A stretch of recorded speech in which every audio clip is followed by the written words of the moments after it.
Let me start with some good news. This is my last speech to conference.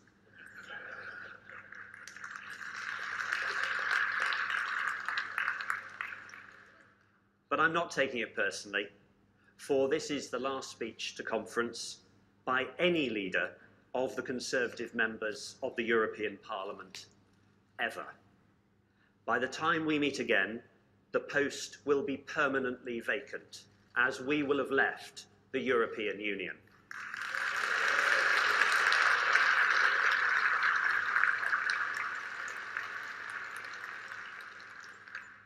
In other circumstances, of course, I would be sad that I would no longer have the honour to speak to you about the work of your MEPs in Brussels and Strasbourg. But as I stand before you today, I feel proud. Proud that the Conservative Party gave the people of Britain their say on our membership of the European Union. Proud that we are working so hard to implement that decision. And proud that we fully respect the result. There will be no second referendum.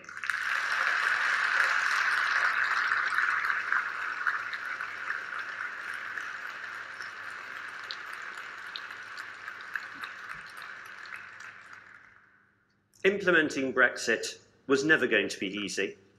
Indeed, it is because Brussels has got so involved in so many areas of national life that many voted to leave.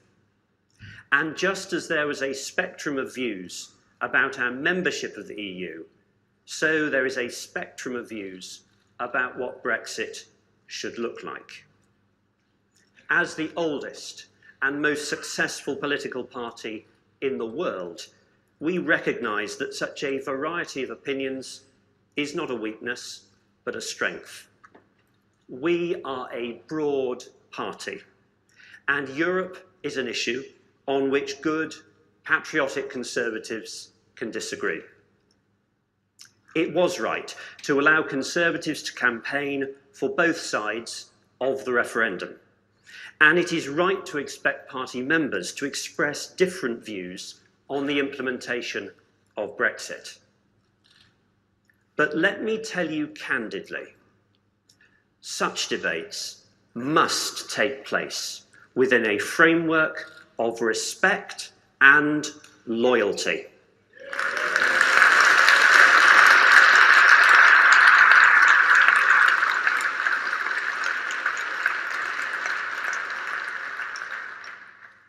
We should take a lesson from the approach of the EU 27 to these negotiations. Whilst European politicians express differing opinions in private, in public they are disciplined, united and focused, and we must be the same.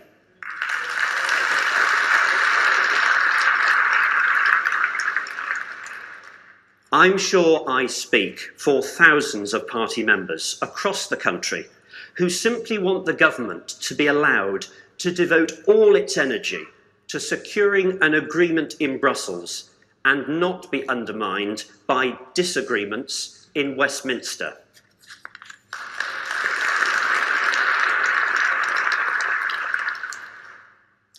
So I call on all sides, regardless of how they may have voted, to put aside their differences and to rally to the Prime Minister as we enter the final critical stage in the negotiation.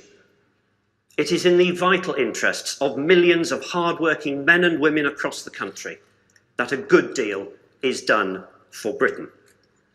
And they will not forgive us for exaggerating our differences and squabbling about details. They just want us to get on with it and deliver Brexit.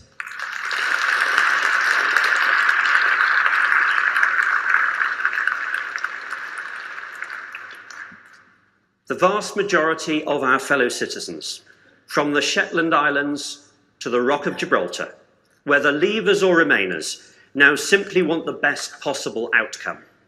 Our job is to deliver for our farmers and fishermen, teachers and homemakers, barbers and bankers and bakers, consumers and entrepreneurs.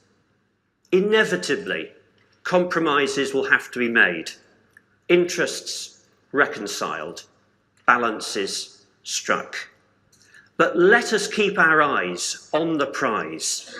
If we get this right, we can come through Brexit as a richer, stronger and more united country. A country that has taken back control of our laws, but not broken off relations with our neighbours. A country that trades freely with every continent, including Europe. A conservative Britain, prosperous, independent and free. Thank you.